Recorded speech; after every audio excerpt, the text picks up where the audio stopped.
it's like we don't have to own everything that people say about us, good or bad. We don't have to carry it.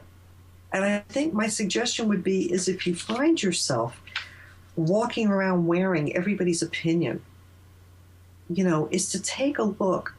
Are you willing to look at that a little bit more deeply?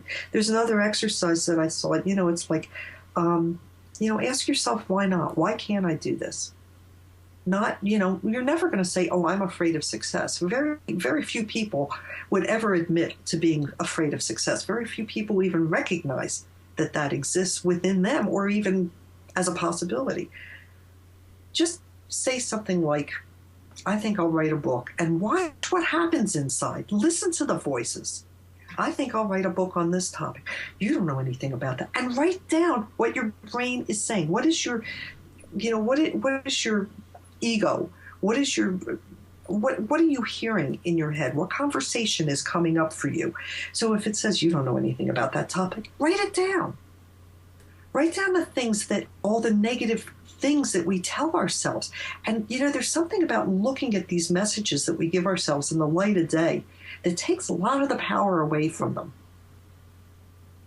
And if it says, well, you don't know anything about that, well, maybe I know more than I think, and maybe I can take a class in this, or you know what? She's right. My ego is right. I don't know enough about that, and I can get a little more information because I know almost enough about that. Or I can take a class, or I can get a co-author, or, how could you write a book about kids if you don't have any? It's like, well, yeah, I'm going to get criticized for that, but I've been criticized for not teaching. I taught fourth grade for 6 years, but I didn't teach fourth grade in Louisiana, and one woman took objection to anything that I knew because I hadn't taught in her school. So, it's write down your objections. Write down what is coming up for you. Write down, because that's where you're going to see the patterns of your fears. That is probably the most amazing thing we've had anyone tell us. Because typically we say block out your fears. No, they're no good. You don't listen to them. You can do anything you want. But if you write them down, and you can also look at them and say, what's the opposite? Yeah, absolutely. Then take a look at it. It's like, look for the patterns. And if it says something like, well, you're not a very good writer, it's like, you're absolutely right. And I know a wonderful editor who can help me with that. And I will get better, because writing is a learned skill. Writing is a learned skill. Personality isn't, and I can even change that if I want.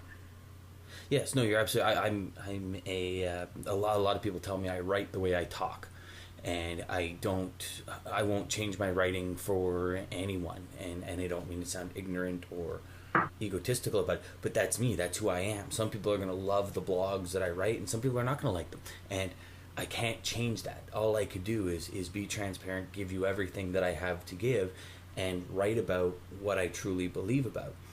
But this concept is a phenomenal concept that you're putting forth. I don't mean to interrupt you. I just want to validate the authenticity, go ahead. Because the authenticity is very evident in your blog.